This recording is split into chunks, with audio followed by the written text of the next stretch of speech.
ചക്ക വിശേഷങ്ങളുമായി ജനിതകം രാധാകൃഷ്ണനാണ്, ജിതനും രാധാകൃഷ്ണനാണ്.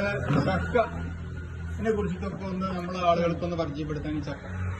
ചക്ക നമ്മളെ പല കാരണം കൊണ്ട് ഉപയോഗിക്കാതിരിച്ച് കെട്ടുപോകുന്നു, പ്ലാവിന്റെ മുകളിൽ വീണ് പോകുന്നുണ്ട്. അത് പോവാതിരിക്കാൻ വേണ്ടി കുറെ പ്രവർത്തനങ്ങളാണ്. ചക്ക ശരിക്കും നമ്മളെ ഏറ്റവും ഉപയോഗിക്കേണ്ട ഒരു പഴമാണ്. ലോകത്തിലെ ഏറ്റവും വലിയൊരു പഴം ചക്ക മാത്രമാണ്. വേറൊരു പഴത്തിനും ഇത്രയും വലുപ്പമില്ല. ചുളയെ മാത്രം എന്ന് പറഞ്ഞാൽ പലതിലും ചുള ഉണ്ട്. അതേ പഴത്തിന്റെ വലുപ്പം തന്നെയാണ് ഇതിന്റെ പ്രസക്തി. അതേപോലെ തന്നെ ഇത് ഉപയോഗിക്കുകയാണ് കൊണ്ട് ഇപ്പൊ പലരും പറയും ചക്ക കഴിച്ചാൽ വയറുവേദന ഉണ്ട്. വയറുവേദന ഇല്ലാതിരിക്കാൻ എന്താ വെച്ചാല് നമ്മളെ കൈ മുറിഞ്ഞാല് നമുക്ക് വേദനിക്കുന്നുണ്ട്. അതേമാതിരി വയറിന്റെ ഉള്ളിൽ മുറിവുണ്ടായത് കൊണ്ടാണ് നമുക്ക് ഈ ചക്ക കഴിച്ചുകൊണ്ട് ഒരു മരുന്ന് ചെന്നതാണ് അത്. അതുകൊണ്ടാണ് വേദനിക്കുന്നത്. പിന്നെ ചിലർ പറയും ചക്ക കഴിച്ചാൽ ഗ്യാസാണ്. പലപ്പോഴും വെറും വയറ്റിൽ അങ്ങനെയല്ല ചക്ക കഴിക്കേണ്ടത്. ചക്ക കൂടി ഇപ്പൊ പുഴുക്ക് മാതിരിയുള്ളതായിട്ട് കഴിക്കുമ്പോഴാണ് ഒരു അസുഖവും ഇല്ലാത്തവർക്ക് എങ്ങനെ കഴിച്ചാലും കുഴപ്പമില്ല, എപ്പോ കഴിച്ചാലും കുഴപ്പമില്ല. പക്ഷെ വല്ല അസുഖമുള്ളവർക്ക് ഭക്ഷണത്തിന്റെ കൂടെ ഉൾപ്പെടുത്തിയിട്ട് വേണം കഴിക്കാൻ. അരി ഭക്ഷണം കുറച്ച് ചക്ക ഭക്ഷണം കൂടുതലാക്കുക. ഇപ്പൊ ഞാൻ ഇന്ന് രാവിലെ തൊട്ട് ഇതുവരെയും ചക്ക മാത്രമേ കഴിച്ചിട്ടുള്ളൂ. അത് ധാരാളമാണ്. നമുക്കൊരു ദിവസത്തിന് ചക്ക മാത്രം മതി. ഞാൻ ഒരു സീസണിൽ 350-400ഓളം ചക്കകൾ കഴിക്കും. ഒരു സീസൺ, ചക്ക സീസൺ. ചക്ക എപ്പോഴും ഇപ്പൊ കിട്ടും അങ്ങനെയല്ല. ചക്ക എന്ന് പറഞ്ഞതിന് ഒരു സീസൺ ഉണ്ട്. ആ സമയത്ത് കഴിഞ്ഞ കൊല്ലം മാത്രം 180ഓളം ചക്കയെ കഴിക്കാൻ പറ്റിയുള്ളൂ. അത് കാരണം ചക്ക പൊതുവേ കുറവായിരുന്നു.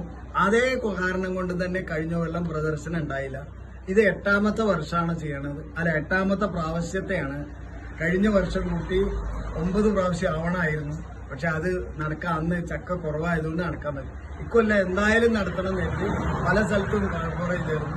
ഒരു ചക്ക മാത്രം തൃശ്ശൂരിൽ നിന്ന് ഒരാൾ കൊണ്ടുവന്നിട്ടുണ്ട്. ബാക്കിയൊക്കെ ലോക്കലായിട്ട് കിട്ടിയ ചക്കകളാണ്.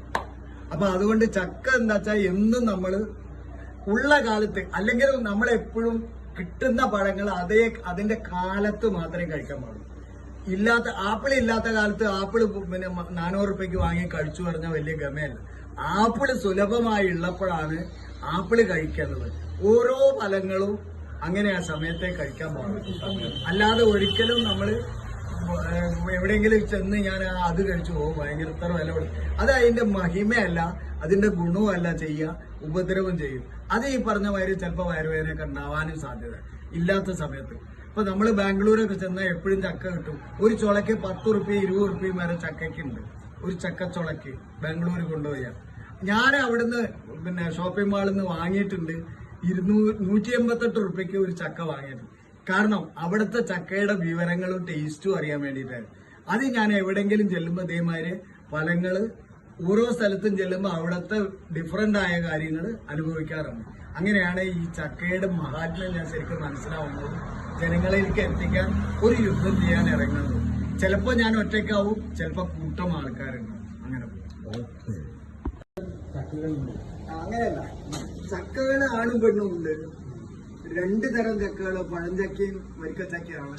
പക്ഷെ ഇതിന് വകഭേദങ്ങളുണ്ട്. വരിക്കച്ചക്കയിൽ തന്നെ പല ടൈപ്പുണ്ട്, പല പഴഞ്ചക്കയിലും. അതിന് ഓരോരുത്തർ ഓരോ പേരിട്ട് വിളിക്കുന്നു മാത്രം. അതൊരു പ്രദേശത്ത് അതെന്താ വെച്ചാൽ വ്യാപാരവൽക്കരിച്ചപ്പോ ഈ തൈകൾക്ക് മാർക്കറ്റ് വന്നപ്പോ ഓരോ പേരിട്ടതാണ്.